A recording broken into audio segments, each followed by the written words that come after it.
So I'd like to thank George. I'm sure everyone else in attendance would as well. So we're very grateful for him providing this platform for the graduate students and all of our speakers. So with that in mind, I'd like to introduce our first speaker today, Rick Doblin. So Rick is the founder and executive director of the Multidisciplinary Association for Psychedelic Studies, or MAPS.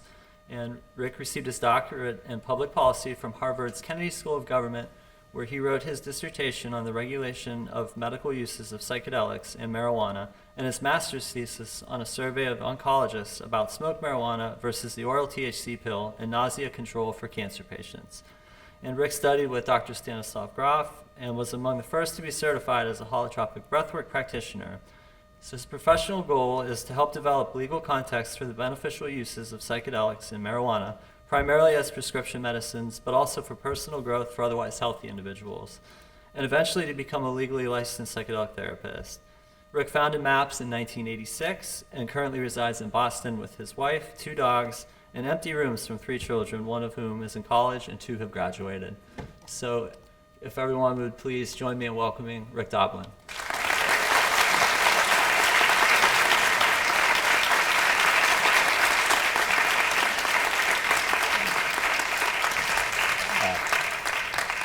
Wow, it's a pleasure to be here today, this morning. I don't usually get up this early in the morning. And I'm particularly grateful to be here. Thank you for George, for this idea of science and consciousness, because as I ended my TED talk, I said that humanity is in a race between consciousness and catastrophe, and the psychedelic renaissance is here to help consciousness prevail. So I think we really need to look internally. We have the technology to do miraculous things, but we lack the emotional and spiritual maturity to handle it. So Albert Einstein said, our technology has exceeded our humanity. And so it just struck me at a pretty early age that what we really need to do is develop our humanity, develop our spirituality and our sense of emotional maturity. When I was at college, 17, I had a T-shirt that I wore whenever I took LSD or mescaline. And it had this quest into the unknown image on the T-shirt. I still have that T-shirt. But really we're all engaged here in academia, but also in the particular pursuits that we're all doing into questing into the unknown. So I just want to speak about that, the spirit that we're engaged in this scientific investigations. This is from Stan Grof. As we heard before, psychedelics are to the study of the mind what the microscope is to biology and the telescope is to astronomy.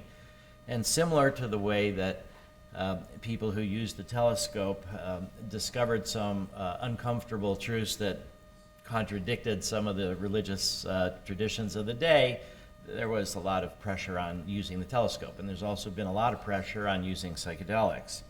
So much so that shortly after Stan wrote this, there was no more access to LSD. This is actually from Chicago. This is Lakeshore Drive. Whoever made this sign must have had a sense of humor. And so this was me at age 18 when I first started doing LSD and psilocybin and mushrooms and mescaline and a few other things. But I got really confused, and I had this delusion that the more drugs you take, the faster you evolve. And I wish that that were true.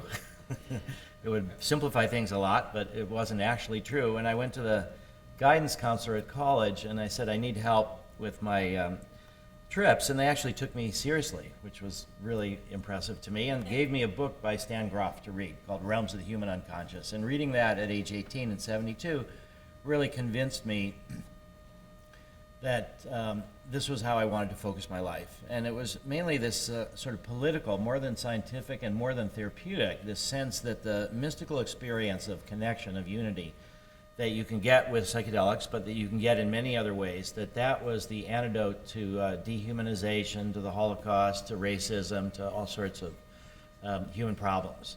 That if we all could feel, and not just think, but feel this sense of connection with everything, it would also relate to how we think about nature, how we think about the environment. And so I felt from a political point of view, trying to bring back psychedelics to help more people have this spiritual experience would be the most politically potent thing that I could do with my life. And so that's where I dedicated myself to this in 1972, basically channeling fear of the world, fear of people, and fear of the way that they're easily rationality is overwhelmed by irrationality and by hatred and fear.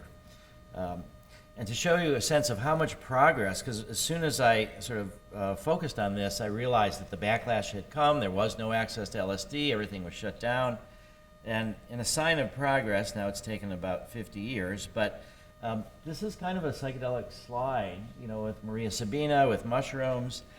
This slide was actually made by the FDA, by the Division of Psychiatry Products, and they presented it at the American Society for Clinical Psychopharmacology in May. And what they announced, in addition to this and other slides, is that the FDA is now going to create a guidance document for people who want to do psychedelic research. So there's laws, there's regulations, and then informally there's guidances that help pharmaceutical company sponsors that want to do research in particular areas. And so the FDA is now going to develop a guidance for psychedelic research and wants us and other groups to consult with them to develop it. So this is actually a tremendous sign of progress because the FDA was the agent that shut down all this research through unbalanced risk-benefit analysis and claiming that the risks were so great. Another sign of progress is a talk that I recently gave with George Goldsmith, who founded Compass, the for-profit company that's trying to make psilocybin into a medicine for treatment-resistant depression, but this was at Harvard Business School. And what I really liked is after our talk, during the questions, they left up this slide for about 20 minutes about the future evolution of MAPS. But the fact that businesses are now interested in this, we're being frequently contacted on almost a weekly or daily basis by people that want to invest in this space. We're not so sympathetic, at least for our core mission. We want to do that in a nonprofit way, but the fact that people are thinking that this could be an area for investment is a sign of the tremendous progress that we've made. But also, as we start talking about mainstreaming, there's some unusual collaborations coming. This was a screen grab that I got by accident, you know, when I was checking my TED Talk to see how many people had watched it. But the National Security Agency is advertising for people who want careers in the NSA on my talk on the TED website. And I'm like, how did that happen? You know, I think they must have a deal with TED, and they put it on all the talks. I don't know that they're micro-targeting psychedelic interested people for careers as spies, but you never know. But that's the kind of things that are starting to happen these days. From a neuroscientific point of view, progress is being made. This was an article several years ago in Cell, and it was by Boris Heifetz and Rob Malenka at Stanford. And what they said is the world's populations need more compassion and empathy for one another. The study of MDMA provides one small but potentially important step towards reaching that goal. And so this was like a call to action for the community of neuroscientists to understand more about empathy and compassion. It wasn't really about making drugs into a medicine. It was something that I could have written myself as sort of this bigger political agenda. And so years after they wrote that, they just published also something in June in JAMA Psychiatry, which they called Disruptive Psychopharmacology. And so this was, again, an endorsement of their prior view and a further call to action that, and this moved a little bit more from world change, from compassion and empathy to therapeutic utility of MDMA and psilocybin. But this is becoming increasingly accepted in the academic world. And just to give you, since it is kind of a neuroscience, there's a few things I'll say about how MDMA works. Basically, we don't care. I don't mean to be too blunt about it, but from the FDA point of view, you have to prove safety and efficacy, but you don't have to have the vaguest idea of how these drugs work. Because if you can help people that are suffering now, the explanations for how it works can come later. So for us, because we have limited resources and have to really strategically target them, we focus on safety and efficacy, and if we prove that something beneficial is going on, we hope that others will come along and figure out how it works. And so that's why I say we don't care, in the sense that we don't allocate funds directly for neuroscience or for mechanism of action research. It also blocks us from getting UMich funds and other Wellcome Trust funds because they want mechanism of action research. But basically what we know is that PTSD, which is the main thing we're looking at, changes people's brains. And if you have chronic, severe, treatment-resistant PTSD, which is pretty much the kind of people we work with, what you have is a hyperactive amygdala, which responds to fear-based memories and triggers. You have a reduction of activity in your prefrontal cortex, so you're not thinking logically anymore. You're more easily swayed by these emotional and environmental triggers. And the hippocampus activity is also declined, where we could sort of put things more into long-term memory.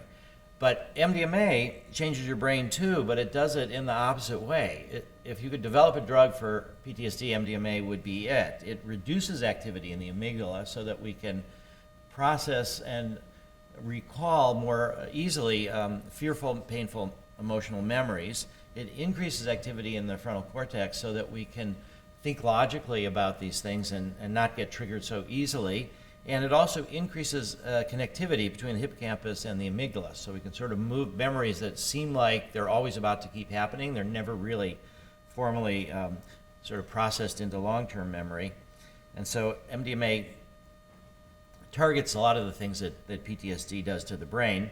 It also increases serotonin, norepinephrine, and dopamine, and releases a whole bunch of hormones, particularly oxytocin and prolactin, which accounts for a lot of this connectivity and emotional bonding that people have with their therapists and with others, which is what makes it such a popular social drug.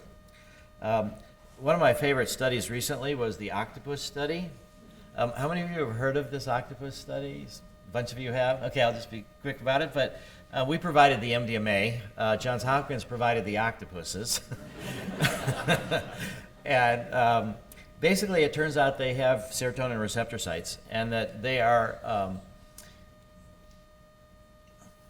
in some ways, we think more than 500 million years ago, humans and octopuses diverged. And so the question is, what might MDMA do to octopuses? And the octopuses are also solitary creatures, unless it's mating season. So most of the time, they hang out by themselves. And so the experiment was, they would put an octopus in a chamber with two doors, one on either side. One goes to an inanimate object, and the other goes to another octopus. And they would switch the genders around in all different ways for the octopuses. And it turns out that normally octopuses spend way more time with the inanimate object. And when they're with the octopus, they're around the edges of the cage. They're not really in communication directly with the octopus. But they had to experiment a while, but they figured out how to put MDMA in the water and then soak the octopus in the water for 10 minutes. And so they adjusted the dose, they got it right, and then they put the octopus back in the chamber, and lo and behold, now the octopus spends way more time with the other octopus and around the cage. And they even have some pictures of the octopuses, sort of their tentacles intertwined. And so what this suggests to me is that evolutionary, this pro-social behavior of MDMA goes so deep, it goes pre-verbal. And so the FDA has actually required us to develop what are called a pediatric plan, so that if we succeed in adults, and adults means 18 or up, and we don't have any upper age limit because it's more about health than age, but if we succeed in that, then we must do studies in traumatized children from 12 to 17 years old. And if that works, then we have to work with 7 to 11-year-olds.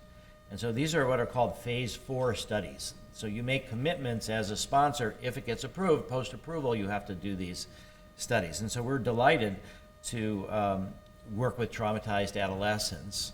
The drug war is driven on this idea that we have to protect kids from drugs. It's no longer about social disruption. It's more about protecting children. And yet, the fact that we're being required to do work with MDMA in children, particularly traumatized children, I think will help us develop some safety information and others to reflect on that question about, do we really need to protect children from drugs? So octopus study is just a phenomenal one. The same team also did a study in mice that they published recently in Nature. And what this demonstrated is that MDMA stimulates oxytocin, and that oxytocin opens up this critical reward period for social reward learning, makes people more social, and it also increases neural connections along these kind of pro-social tracks. And so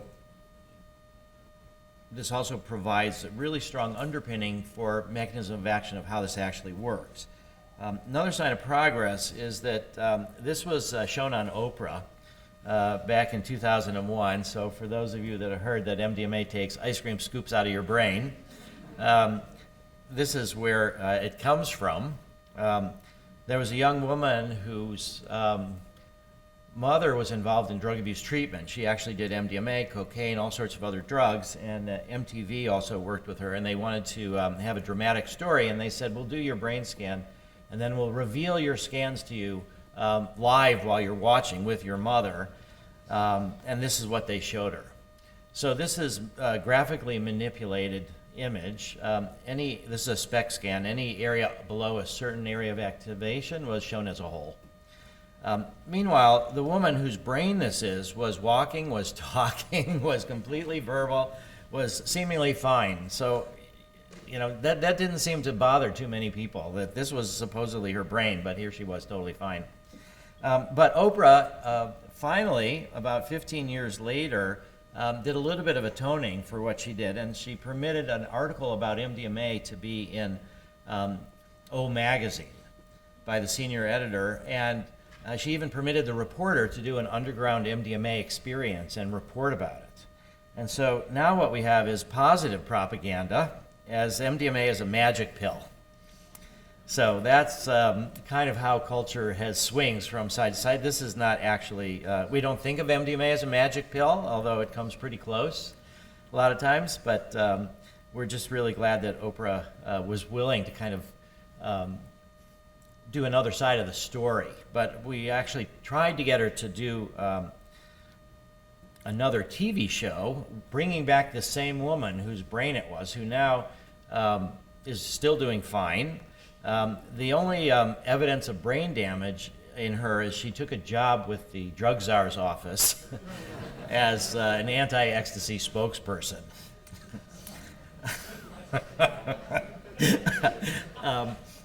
So this is the structure of MAPS. So when I talk about nonprofit drug development, we actually do have a rare situation. Most nonprofits, if you want to feed the hungry or house the homeless or any number of different things, you have an ongoing and constant need to raise money. But we're a rare nonprofit in that we have a product at the end, a pharmaceutical drug that we want to market.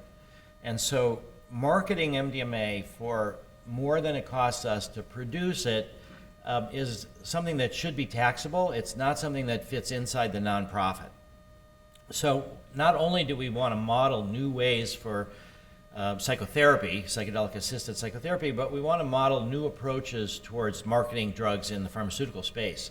And so we feel that the profit motive has warped American healthcare. And if you look at our average expenditures per person and then our outcomes, we are number one with average expenditures, our outcomes are way down. So the whole profit motive has warped healthcare.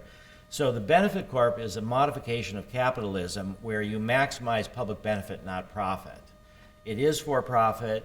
We will pay taxes on it, on whatever money we make from MDMA, but it's 100% owned by the nonprofit. So even though it is for profit, it could take investors. We only have one investor, which is the nonprofit. So people donate to MAPS. MAPS invests in the benefit corp. The benefit corp does the research and will eventually sell MDMA. And the reason we can sell it for a slight profit goes back to Ronald Reagan, who I don't thank him for very much, but I'd like to thank him for this. And so he passed a law and signed it to provide incentives for developing drugs that are off patent. And these incentives are called data exclusivity. And so what it means is that no one can use our data to market a generic for 5 years. And if you do these pediatric studies, you get an extra 6 months. So that's 5.5 years. And it blocks anybody from applying to the FDA to market a generic until the end of this 5.5 year period is over, and then takes the FDA at least 6 months to review their application. So we anticipate a period of 6 years of data exclusivity. Other companies, if they wanted, could generate their own data, but it will take them 5 or 6 years, and it'll take them $40 to $50 million, and they'd probably just wait us out. So we don't anticipate that. And in Europe, it's 8 to 10 years for data exclusivity. So even though MDMA is off patent, and we've hired patent attorneys to develop anti-patent strategies so nobody can patent any of the uses of MDMA, we still do have this data exclusivity. So this is kind of the future of how I anticipate MAPS might possibly grow. So the dark lines, these dark lines here are companies that MAPS owns or will control. So this is the nonprofit, the base of everything. The nonprofit owns the Benefit Corp. The Benefit Corp trains therapists, will do compassionate use, and will eventually, does all our research and will market MDMA. We have MAPS Europe that's also for-profit, 100% owned by the nonprofit, which we needed to negotiate with EMA, and we also have future global companies that will start in different countries. But this is the possible expansion to other benefit corps, which may or may not take investors, with cannabis, ibogaine, and ayahuasca. So that's how I anticipate us growing, and also other indications in PTSD. I will say for cannabis, we're very much hoping on the state of Michigan. Friends of mine wrote the initiative that legalized marijuana in Michigan. And I don't know how many of you know this, but they put in a couple lines that said that the state must allocate $20 million a year for 2 years to research cannabis in veterans and veterans in suicide. And that money must go to nonprofits or academic institutions. So you guys should start thinking about the kinds of research that you might be able to do. But my suggestion is that that's enough money to take the flower all the way through the FDA into a medicine and have it be the lowest cost generic product. So I think, again, this tension between healing and knowledge. I would hope that much of this $40 million will go with researchers here at universities, but it will be mainly focused on developing the plant into a prescription medicine. We've done a good job of getting bipartisan support for our research, and including $1 million from Rebecca Mercer, the daughter of Robert Mercer. And so they're the ones that own Cambridge Analytica, the primary funders of Trump and Bannon, and yet the only limitation that they put on their donation was that it be limited to veterans. And so that was very satisfying to us that we would have that support. As a result of this, we've had incredible coverage on Fox News and Breitbart and the Daily Caller and all sorts of unlikely areas that you might not anticipate. We also have received support from Elizabeth Koch, who's the daughter of Charles Koch. She wrote me a letter yesterday that there was an article in the Boston Magazine, sort of a profile of MAPS and me, and it indicated that we were having a conservative crossover. And Elizabeth wrote and said, I am not my father. I am not a conservative. I don't like labels. So I just wanted to point that out, that there's a lot of demonization going on of families, and I think that that's exaggerated and unfair. We also have money from George Soros, so we, in this way, span the political spectrum, and from the Open Society Foundation, they gave us $70,000 to do a training for therapists of color, because we've noticed, like in this room and also in the psychedelic community, it's almost entirely white, and yet loads of people that are people of color have PTSD. And how do we reach out to them? And they're not actually volunteering. We thought that they would, but what we think now we need is therapists of color to get patients of color. So that's where the Open Society Foundation came in. MAPS is a pretty big organization these days. There's around 58 people, all funded by donations. I can't really keep track of it anymore because it's growing pretty quickly, so I think it's around 58, but MAPS has got the executive team, our fundraising team, our communications team, our media team, operations, and then the Zendo project, which is psychedelic harm reduction. And then we have a small advocacy group, and that's going to be the ones that are going to try to help us get this money from the state of Michigan. We also have a bunch of people on the Benefit Corp. And so these are mostly a female-led team of women that used to work for Novartis. And so we've got what we call the refugees from Big Pharma. And so there are sort of, see, they seem to like to hire other women. And so I'm a little bit worried about diversity in the Benefit Corp. But they're doing a great job. They're doing a fantastic job. And they turned out to be much more interested in psychedelics than the drugs they were working on for Novartis. We also have our therapy training program supervisors. So that's the big challenge for us, is how do we expand our ability to train more therapists. And then we have our principal investigators for our phase 3 site. And to give you a sense of sort of how large things are getting, we've trained several hundred therapists. And so this is just a bunch of pictures of our therapy trainings all over the world. And most recently, most recently this one, and then also our training for therapists of color. So we're really moving forward we've got about 6,000 therapists who've contacted us on the website that want to know about the training program. So in addition to doing MDMA for PTSD, just to give you a sense of what we're up to, we've done some small pilot studies with other indications, including social anxiety in adults on the autism spectrum. This got really good results. If we had more funds, we would expand this. We've done work with MDMA for anxiety associated with life-threatening illness. This is also something that was very promising. Mostly now psilocybin is being used for this, but MDMA could be very helpful as well. We've just got a donor who's offering $1 million for us to do eating disorders with MDMA. And Adele LaFrance is going to be leading it. We'll have Denver, Toronto, and Vancouver sites. And we've done some Ibogaine projects. Ibogaine for opiate addiction. We're in a national crisis about drug overdoses. Last year, more people in America died of drug overdoses than Americans died in all of Vietnam, Iraq, and Afghanistan. So it's kind of a horrifying statistic.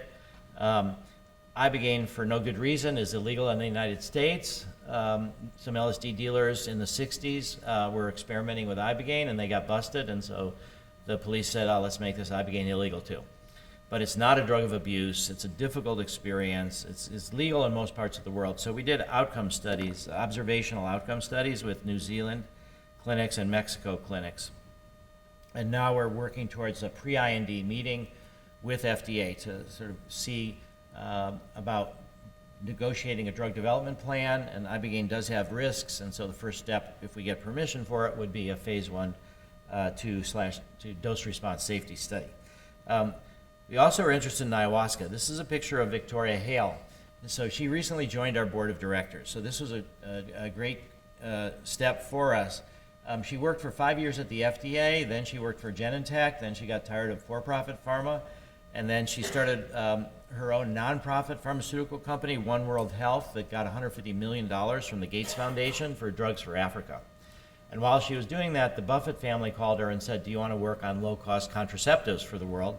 And she said yes, and so she got a whole bunch more money and did Medicines 360 for hormonal IUDs. And then she started exploring ayahuasca.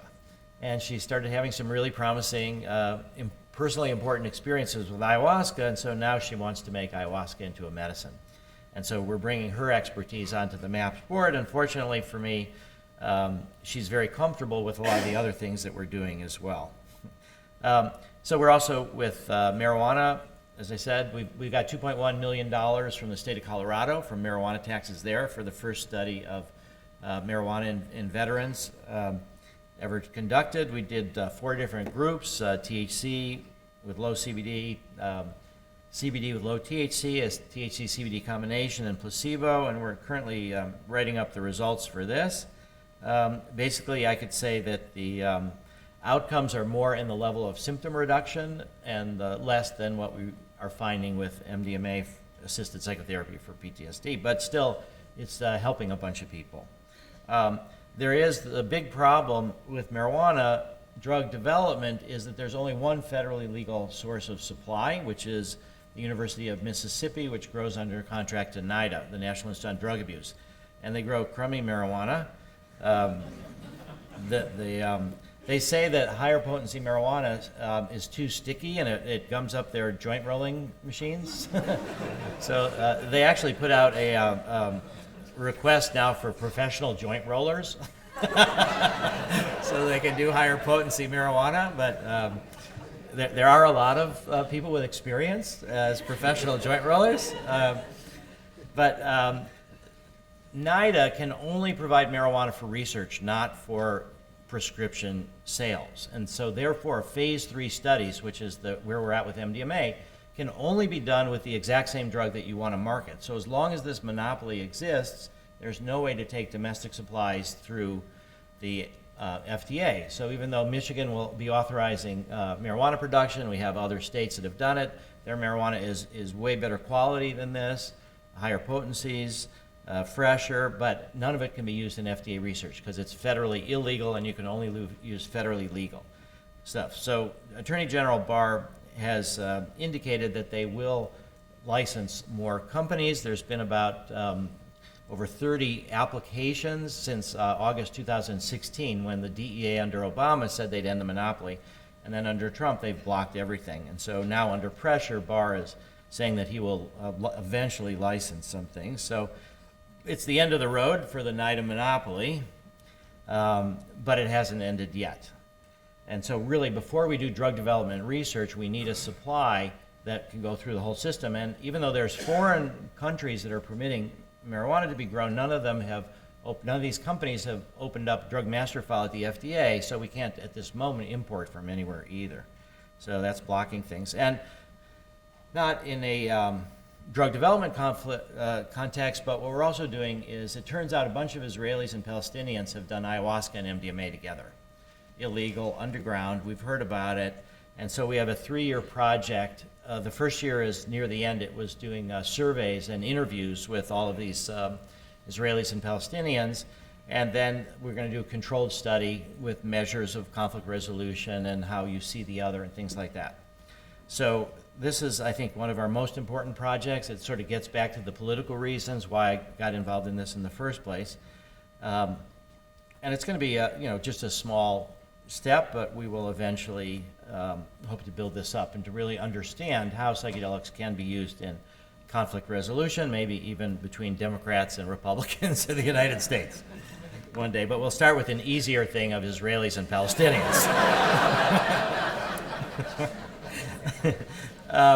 We also have the Zendo project, which is designed to reduce opposition political from making psychedelics into medicines. Because one concern is you make these drugs into medicines, then people get the sense there's value, and then they're going to go out and do it themselves, and then they're going to get into trouble. So there are lots and lots of people doing psychedelics on their own already. And what we thought is that if we take our therapists and who are skilled in helping people through difficult psychedelic experiences and bring them to Burning Man and other places like that and offer their services to people that have difficult trips, that'll show a model for a post-prohibition world. And so we have done that at Burning Man and Boom Festival in Portugal, all over the world. The Zendo project is actually a big growing part of what MAPS does. We just had about 400 volunteers at Burning Man, and about 550 people came seeking assistance in our 2 locations. We call it the Zendo Project because it actually was originally donated Zendo. We had our 20th anniversary of MAPS at Burning Man, and this Zendo was from a leading researcher or a leading Zen meditator in Switzerland from a wealthy family, and he donated this cardboard Zendo to MAPS with the idea that we would use it for 1 year and burn it up. But it was so beautiful, we've kept it. And this is just an example of our training program. So we actually train at Burning Man as well and elsewhere. So I think this is a kind of an integral part of what we do overall in addition to drug development. And the other big part is bringing ourselves together. So bringing that's the whole thing about mainstreaming, is coming out into the public with what it is that the roots, our psychedelic roots. And so it was very important for me symbolically, politically, to bring Burning Man to Washington, D.C. And so I felt like the sacred space at Burning Man is between center camp, the man, and the temple. And I kind of mapped that on my mind into the sacred space of America, which is the Washington Mall, between the Capitol and the Washington Monument. And so it took 10 years to figure out, but we were able to bring Burning Man to Washington, D.C. And yeah, we were shocked, actually, that we got permission. But it's amazing what you can get permission for if you just keep at it. And that's the story of our psychedelic research, too. This was the first fire on the mall since World War II. And then the next year, we brought some art cars to Burning Man, and we had a parade with the police protecting us. So here's a bit of the parade. So this idea of trying to bring our different selves together, bring the psychedelics out into the open, it's kind of working. And what we're doing is making MDMA into a medicine. That's our main thing. MDMA was invented by Merck in 1912. They weren't really looking for it. They were looking to evade a competitor's patent on another drug, and they just patented everything along the way. And MDMA happened to be one of the things that they had to go through, and they patented it, but never did anything with it until about 15 years later, when their patent is starting to expire, and they did a bunch of studies in animals and found nothing interesting. The mice didn't say, "Oh, I love my fellow mouse." They weren't cuddling anymore. They didn't notice that if they were.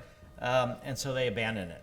And then the next we know about it is 53, 54, the Army Chemical Warfare Service, looking for mind control drugs, tested MDMA and 7 other drugs between mescaline and methamphetamine, with MDMA in the middle. And I learned last night that this was done here at the University of Michigan. So I didn't realize that. And so this is now a good opportunity for me to say that we have piles and piles of legal medical grade MDMA. About 15 kilograms we're getting, and we don't need it all. And we would like to donate it for free to any researchers here at the University of Michigan or anywhere else that can get a DEA license for research. And so we will also provide access to our IND at the FDA. We will help in any other way. So if any of you wanted to explore MDMA and consciousness, or MDMA and therapy, or a mechanism of action, or whatever you want to do, we would love to continue this tradition of MDMA research at the University of Michigan. This was classified, though, and it didn't come out until the 70s, so very few people really knew about it. For reasons that were not quite clear, Merck in 59 again did more animal studies with MDMA, and again found nothing interesting and gave it up. MDA, which was a pretty popular drug during the 60s, methylene dioxyamphetamine, which is more like an MDMA-LSD combination, but it's also an incredible therapeutic drug, and it was quite popular. It was called the miracle drug of America. And when it was criminalized, people were aware now that these kind of drugs had a lot of potential. And so Sasha Shulgin and others started developing all sorts of new variations of it. And then Sasha rediscovered, you could say, MDMA. A graduate student of his told him about it, so that's the importance of graduate students as leading the way in some ways. And so what Sasha did is he had a group of 12 people. He invented hundreds of drugs. He and his wife would take them, he and Ann. And if they liked it, then they would give it to this small group of 12 people. And they would get a variety of opinions on the drug. And if collectively they thought it had therapeutic potential, they gave it down to Leo Zeff, who was a clinical psych PhD who ended up being the leader of the underground psychedelic therapy movement. So we've published a book about him called The Secret Chief. And then when his family finally got comfortable years later, we published a new one called The Secret Chief Revealed.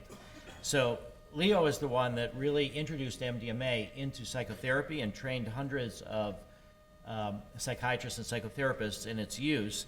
And there was an estimated 500,000 doses used in these therapeutic personal growth contexts from the middle 70s to the early 80s. Without any police attention, and it escaped from these communities. Some of the people that did it said, aha, I could make a bunch of money, more people should do this, and this group in Texas turned it into ecstasy. So MDMA was a therapy drug before it was a party drug. And it became a party drug here at the Stark Club in Dallas. There's a documentary about it, incredible people came from all over the world to do this, and they would sell MDMA from behind the counter or an 800 number. Hundreds, thousands of people were doing MDMA every night, quite a few nights here in Texas. That attracted the attention of the police. And so, unfortunately, in the summer of '84, the DEA moved to criminalize MDMA. They had no knowledge, really, of the therapeutic use of it. We knew this was coming because this was public use. It was Nancy Reagan, just say no. So MDMA was doomed. So we managed to do a bunch of preparation of introducing all sorts of people to MDMA who would be willing to try it when it was legal and then could testify in court, but didn't have to worry about saying they'd done illegal things. And so once DEA moved, that's me, let's see, right there, right before I walked into the DEA headquarters to take them by surprise to apply for the hearing. And some of the people that we gave it to were connected to me by Robert Mueller, who was the Assistant Secretary General of the UN. And he'd written a book, New Genesis, Shaping a Global Spirituality, and it was his thesis as well, that if we end up helping people have this mystical experience, that's really the key towards peace. So his thesis about global spirituality didn't mention anything about psychedelics. So I wrote to him and he said, yes, you understood me right, and I will help bring back psychedelic research. And he referred me to a bunch of mystics from different religions. I read between the lines and heard him say, send them MDMA. And later I confirmed that was his hope. So Brother David Steindl-Rast was willing to take it in the monastery for meditation. So this would be a good dose, a good thing for meditation. Research, if you wanted to do it. Rabbi Zalman Schachter said you call the Sabbath a delight. MDMA is like the Sabbath at the end of a long week. This was in the Washington Post. Freaked out the DEA, so they emergency scheduled MDMA, which eventually turned out to be illegal because they didn't have permission to do that. So then in '86, this is me. This is the woman that turned me on to MDMA in 1982. And so I started MAPS as a nonprofit psychedelic pharmaceutical company. We won the case against the DEA. The administrator of the DEA rejected the recommendation. We sued him in the appeals court twice, and we won twice. And then eventually the DEA lawyers figured out how to satisfy the courts. MDMA was completely criminalized for all uses, and so I felt the only way through is through science, through medicine. And then we tried for 6 years to get permission from the FDA for protocols from Harvard, from UC San Francisco, elsewhere. All were rejected. Rick Strassman, who we'll hear from later today, was one of the people that tried early on to get permission for MDMA, which was rejected. And then finally, a turnover took place at the FDA, and the group that regulated psychedelics and marijuana switched to a new group, and they wanted to put science over politics, roughly 25 years after the crackdown.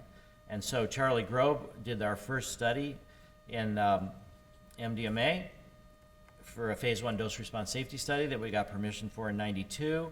Then we started working with PTSD. This was a study in Spain, and the frustrating part here is that we got good publicity in the TV and newspapers, but that alerted the Madrid Anti-Drug Authority, and they shut the study down for political reasons before it was even done, without any data that it was harming people. So that was heartbreaking. That was our first study with MDMA for PTSD. Then we got approval in the US for another MDMA PTSD study, but the IRBs, all 7 of them, rejected the protocol, starting with the Western IRB, which is the largest non-local private IRB. They approved the study, and then a couple weeks later we got a letter saying we're revoking our approval. And we argued with them for many, many months, and eventually they said, it's not about the science, it's about the politics. Here's your money back, go away. And then we had to go through 7 IRBs. None of them accepted us, and so I started the MAPS IRB. And I figured we're the institution, we started our own IRB. It's kind of dicey to review your own protocols. It doesn't look quite, the optics aren't quite as good, but the University of Michigan has its own IRB, so I figured why shouldn't MAPS? But before we actually went forward with that IRB, I thought, let's try one more time. And I looked at the list of non-local IRBs, and there was one that was called the Copernicus Group. So I figured if anybody is open to this idea of, science being blocked for religious or political purposes, it would be the Copernicus group. And it turns out they did permit us to do the study. The irony of it is that about a year and a half ago, they were purchased by the Western IRB. And now next week, I'm going to Seattle to speak at the conference of the Western IRB. So now they're proud that this version of their company has approved MDMA, but I will remind them of their sorry history in this area. So it took us 30 years to go from 86 to 2016 to get our end of phase 2 meeting with FDA. So just to give you a sense, this is just a 2-minute video of what MDMA therapy actually looks like. So this is a Marine veteran. He was struggling with rage. So after he came back from Iraq, he was easily flipped into rage. He never actually beat up his wife, but he threw stuff at her, he terrorized her, and he felt that this was on the edge of divorce. And so this is his first session with... I never realized how much I thought I was being a Huh. person, but I didn't Let's see. realize I was punishing. Let's see if does it goes right in here. okay. Maybe in Iraq I saw Okay. what it was capable of, and I think I was too afraid to, you know, and a part of me just feels like so bad that I did that to him. I mean, I know it's me, but I just describe it wisely. Where are you? Yeah. But I just, that's really amazing, and I don't know, I just got this amazing sense of just, I guess, wisdom. I really don't know. Sounds a lot like wisdom to me. I don't know, it was really amazing, and even when I try and think of that really rageful aspect of me, like I can't even, I know it's there, but it just doesn't, I really feel like so much more at peace with, I think, everything. Great. Like, even if I try and think about Iraq and everything, like I somehow feel like really peaceful about the fact that that's my journey, and that Yeah, thanks for sharing that. part of me think, I mean, I know this is part of the, part of the drug, but when I try and think, am I going to be able to hold on to this, this understanding and this somewhat of wisdom, this knowledge that I have now, I mean, just asking myself that question, I feel like it's so profound that I don't think I could really forget it. So that was about 10 years ago. He's still PTSD free, and he's not forgotten it. A lot of people don't really understand the differences between the classic psychedelics and MDMA. So showing this, you can see that he was able to speak, he was thinking logically, he was deeply touched emotionally. Roughly of the 8-hour session with male-female team, around half the time people's eyes are closed, they're listening to music, they're having incredibly metaphorical, poetic kind of imagery usually, and they tell themselves certain kind of stories about healing. And then the other times they're talking to the therapist. So we have some data from the Veterans Administration. There's almost 1.4 million vets receiving disability for mental health related disorders. The latest figures were September 2018, over 1,036,000 were receiving disability payments for PTSD. Probably cost the VA about $17 billion a year, 29 billion or so. They don't put out these estimates, these are our just best guesses. But they haven't given us a penny yet for research. Eventually I think they will, and we're on the verge of trying to get research inside the VA. And as part of our strategy, we're working with leading VA researchers who develop non-drug psychotherapies for MDMA, which leave a lot of people still treatment resistant. And so we're paying for them to study how to blend their therapies with MDMA. The first one was MDMA-assisted cognitive behavioral conjoint therapy, where in the dyads, one person has PTSD, it affects the relationship, and we give both people MDMA. We're doing another one in Toronto with cognitive processing therapy with MDMA. And at Emory University, blending MDMA with prolonged exposure. This is Edna Foa is the queen of PTSD researchers. She developed prolonged exposure. 10 years ago, she said, MDMA is dynamite in the brain. I don't want to have anything to do with it. And you should give it up and do VR research.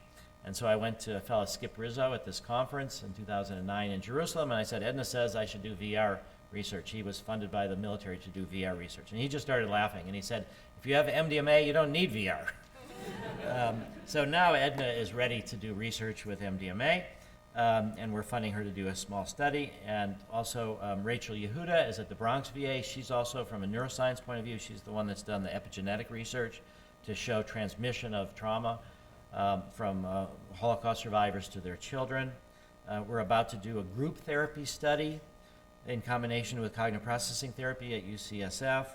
And there's other research at Yale that's going to be the first time that's going to take PTSD patients on MDMA into a scanner. We've had PTSD patients scanned, and to see, that's where I showed you some of the early slides. We've had people in our studies scanned before and after to show changes, but we've never had anybody actually under MDMA in a scanner.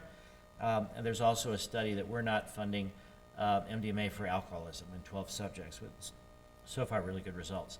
So here's our results.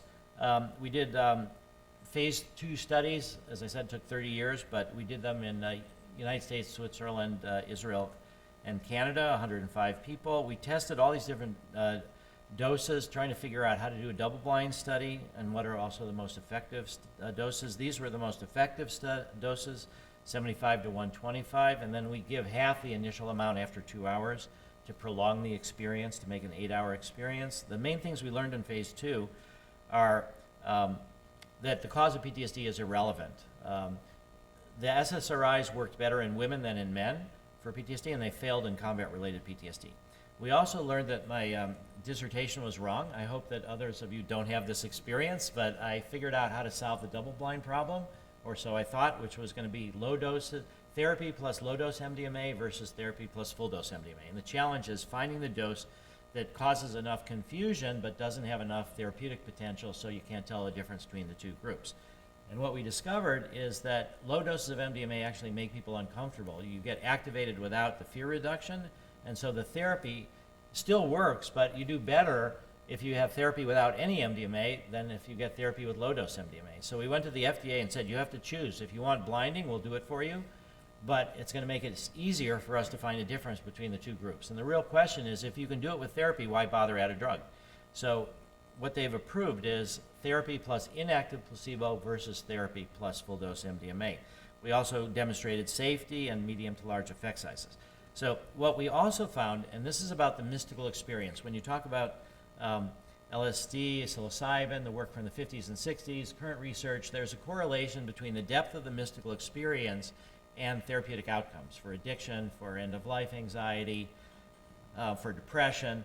And so we used the same measure of mystical experience questionnaire that's used, and we showed that with MDMA, with the active doses, actually people do score pretty high on this scale. But what we discovered is there is no correlation between the mystical experience and therapeutic outcomes when it comes to PTSD. You need, I think, to be grounded in your biography. You need to, it's sort of fear extinction and memory reconsolidation processes are taking place, and the mystical experience takes you out of your ego. It does other things, but it doesn't seem to help with PTSD.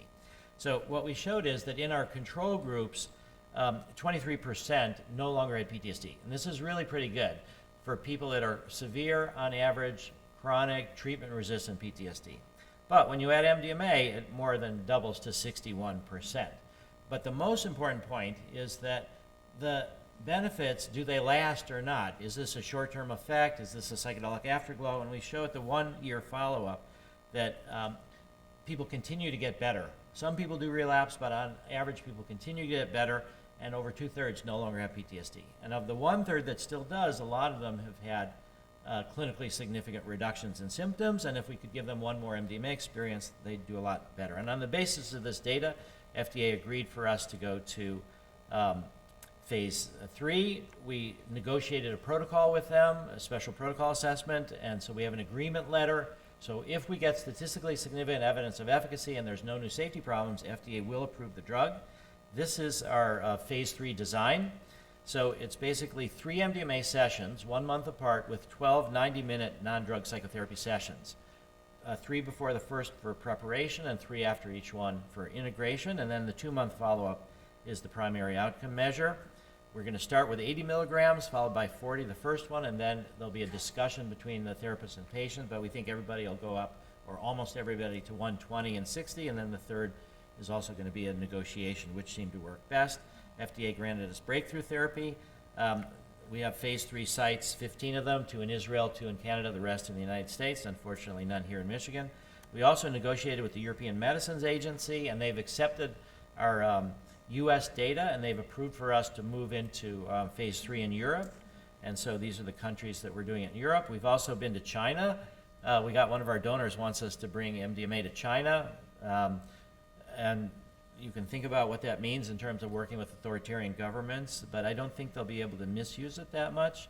But it's an ethical issue that's worth considering. We're now bringing 8 therapists from China to our training in October. Because EMA, the European, will accept FDA data, it's $34 million to make MDMA into a medicine in the FDA. We've raised all of this. If our cost estimates are good, we're fine. If not, we need to raise more money. But it'll only be about $11 million in Europe. When we talk about when change is really going to happen, it's a lot sooner than we realize. So expanded access is compassionate use. There's roughly 8 million people with PTSD in the United States, but we only need several hundred in our phase 3 study. So the FDA has this program called expanded access, where patients have to accept the risk. They have to be treatment-resistant PTSD. We have to be doing phase 3 as quickly as we can, but then we can provide options for people to access MDMA through expanded access, but they have to accept the risk because it's not fully studied, and they have to pay for it themselves. So we're about to start expanded access before the end of 2019. This is a key point, which is the REMS. So the risk evaluation mitigation strategies. MDMA nor psilocybin are not going to be like other drugs. That once they're approved, they're not going to be able to be prescribed by anybody. They have to be through our sponsors' training program. So it's MDMA plus therapy. So people have to know therapy, and it's only under direct supervision. And there'll be a centralized pharmacy with a list of people. Just a few more slides. We have a manualized psychotherapy method. It's called inner-directed. We basically believe that there's an inner healer, and that we know our body heals itself. Our consciousness has some similar mechanism, we believe. And so it's not scripted. We follow what people are talking about, whether it's the trauma, whether it's happy events, whether it's one trauma or another trauma. We have a whole training program. The key factor there is that we give MDMA to therapists as part of their training. And then we supervise them as they work with one patient. This is the approach. Right now we're charging $9,500. We felt that this should be a cost of break even. We don't want to make money on training people. We'll give a certificate. We don't think that people should be required to take MDMA if they want to be a therapist, so that part's optional, but we think patients should know. So this is the certificate if you've taken MDMA.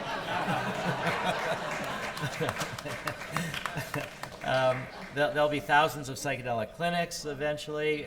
There's 6,500 or 6,100 hospice centers. This will be a high-end clinic. This will be a clinic in the city. Eventually, you'll go to Google Maps to find out where your nearest psychedelic clinic is. One day, I'll be a therapist. And my last slide is this. There was just $17 million given to Johns Hopkins to set up a psychedelic research center, which is terrific.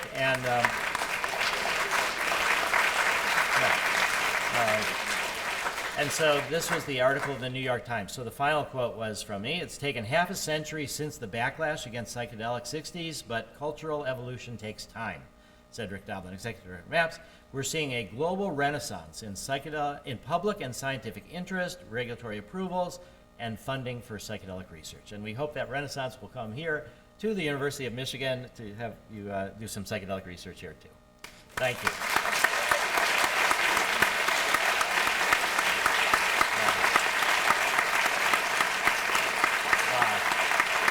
Thank you very much.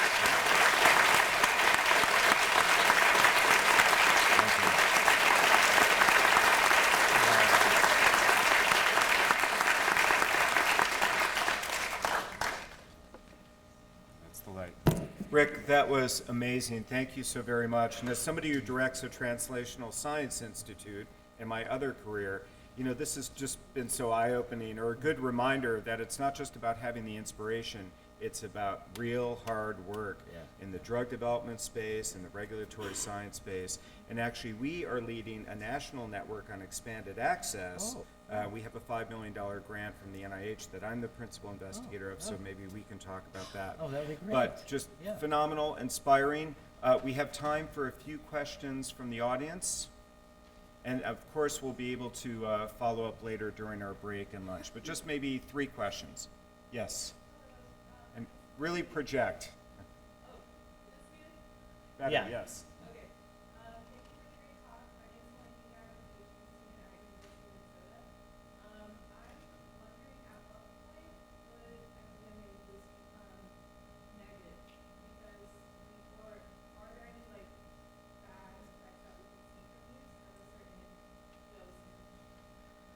Well, let's separate that out into physiological and psychological.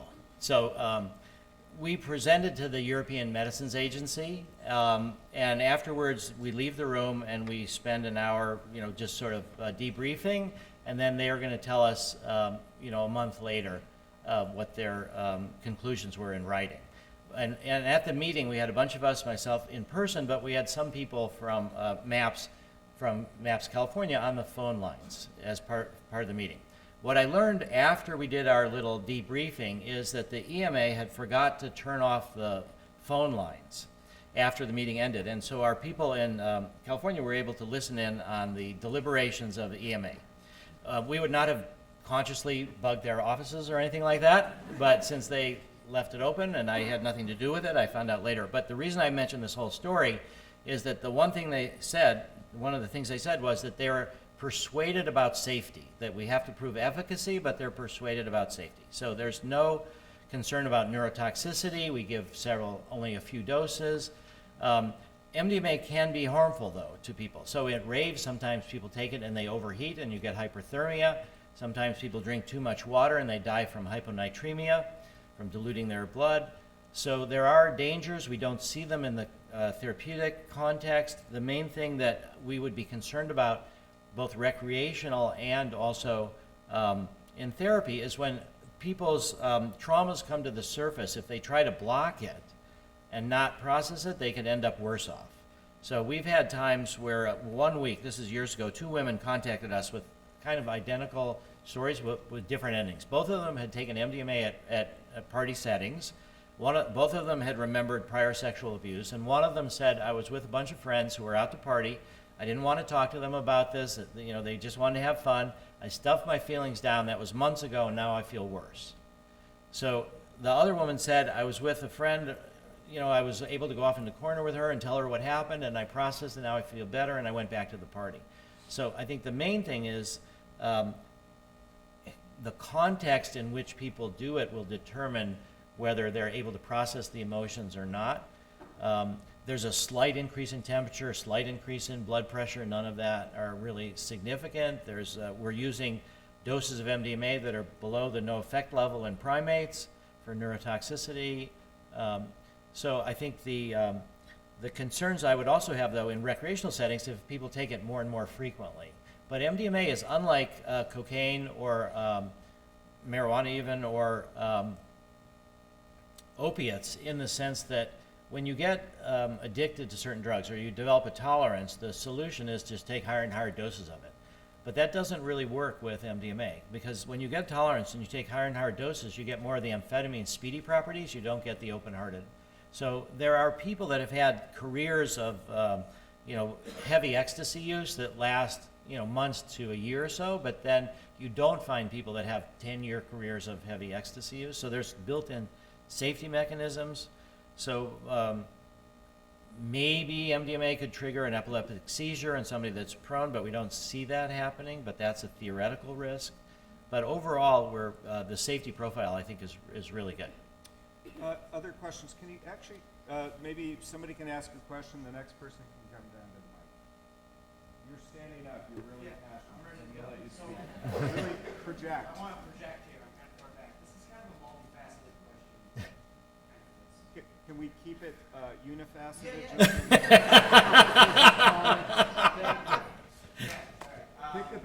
Pick the best facet.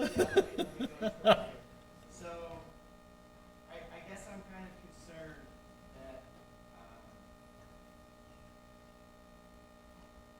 let's put it this way. You say you want to turn certain psychedelics into a medicine. Yeah. Let's just stick with the plant and fungi. There are already perfect medicines. I'm kind of afraid. How do we protect ourselves from capitalism?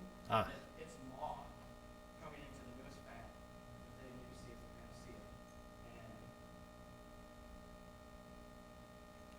And That's a great question. Okay, all by itself. okay. interrupting this potential. Yeah. Okay. So yeah, it's a great question, and I think the key answer to that is drug policy reform and end of prohibition, and what we call a system of licensed legalization.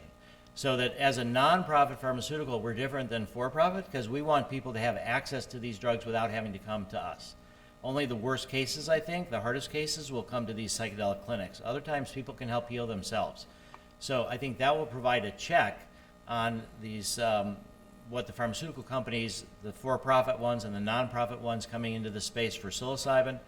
So I really think that licensed legalization basically says that it's a fundamental human right to alter your consciousness, that you should have this ability as an adult to access it. But because there are risks, I think this growth of the psychedelic clinics, now we have hundreds of ketamine clinics. I think eventually what will happen, and we think this is 2035 is our current prediction, after we have a decade plus of rollout of psychedelic clinics, is that people will go to one of these clinics paid for by tax money by all the people buying the drugs outside of that. They'll have an experience under supervision. They know what they're getting into.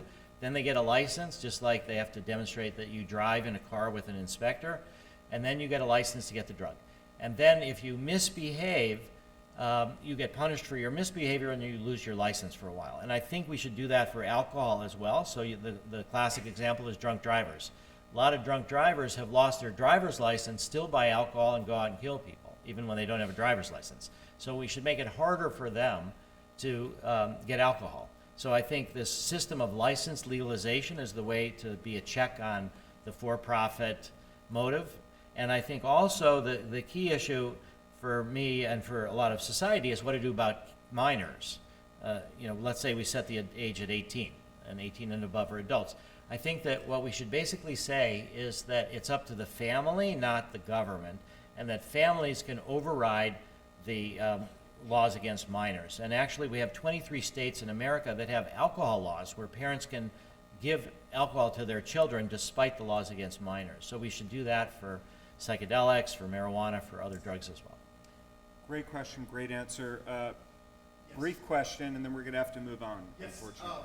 Rick, Yeah. could you address the role of another Midwestern university, Purdue, in the history of behavior research? Yeah, well, here's the shocking thing. So in 1985, Dave Nichols, who was at Purdue, was a student protege of Sasha Shulgin's.